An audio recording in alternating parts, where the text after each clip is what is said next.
আপনার কাছে আপনার স্ত্রী চির সুন্দরী যদি রাখতে চান, পৃথিবীর কোন নারীর দিকে আপনি তাকাবেন না, দেখবেন আপনার স্ত্রী হয়ে গেছে গোটা পৃথিবীর সবচেয়ে সুন্দরী নারী। আর আপনার নজর যদি কুত্তা নজর হয়, কি নজর খান, রাগ করতেছেন নাকি আপনারা? কুকুর তো যেটা পায় সেটাই খায়। আমি কি ভুল বলতেছি ভাই? কুকুর যা পায় তাই খায়। কিন্তু ইমানদারের নজর থাকবে হারামের দিকে না হালালের দিকে। ছোট্ট ছোট্ট বাচ্চারা নবীর সামনে এসে বসে পড়ত, নবীজি তাদের সঙ্গে খেলতেন। আবার স্ত্রীদের মাঝে যখন যেতেন স্বামী হয়ে যেতেন, বাচ্চাদের মাঝে যখন যেতেন বাবা হয়ে যেতেন, যুদ্ধের সময় যেতেন তিনি যোদ্ধা হয়ে যেতেন, বিচারপতির চেয়ারে বসতেন বিচারপতি হয়ে যেতেন, নামাজের মুসল্লায় দাঁড়াতেন নামাজের ইমাম হয়ে যেতেন। জোরে কোন সুবহানাল্লাহ। কি ছিলেন না তিনি?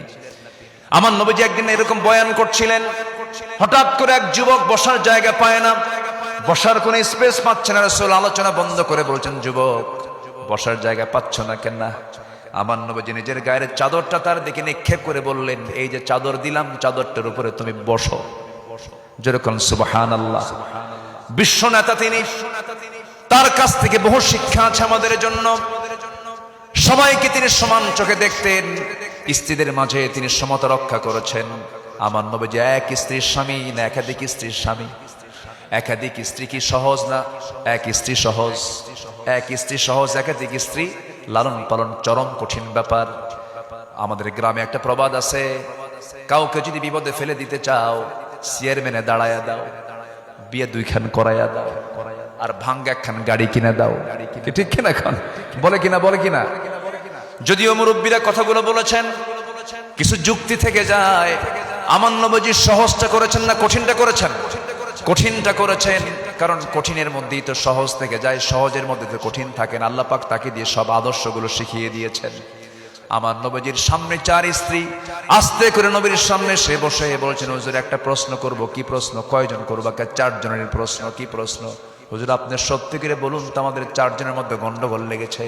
আপনি চারজনের মধ্যে এক নাম্বার কাকে সবচেয়ে বেশি ভালোবাসেন? বলেন তো, উত্তর দেওয়া যাবে? আমার রাসূল বলছেন, যে প্রশ্ন করেছে উত্তর দিতে আমার সময় লাগবে, কালকে বলবো, তোমরা এখন চলে যাও।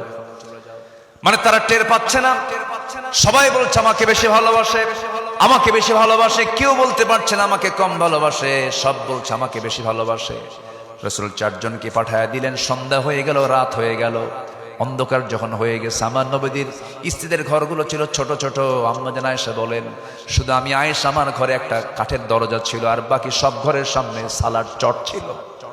নবীর ছোট্ট ছোট্ট ঘর ছিল। অথচ রাসূল মাঝে মাঝে আল্লাহকে বলতেন, আল্লাহ। সাহাবা একরামকে বলতেন, ও সাহাবীর, আমি যদি আল্লাহর কাছে বলতাম উহুদ পাহাড় আমার জন্য সোনা বানায় দাও, আল্লাহ পাক আমার জন্য উহুদ পাহাড়টা সোনা বানায় দিতেন।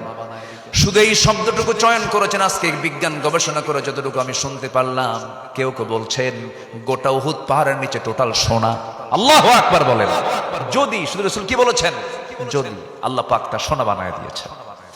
রাসূল শুধু মক্কা থেকে বাইতুল মুকাদ্দাস ইসরা করেছেন, রাত্রে মেরাজ করেছেন, রাত্রে ভ্রমণ করেছেন, শুধু ওইটুকু শুধু চলাফেরা করেছেন, যাওয়া আসা করেছেন।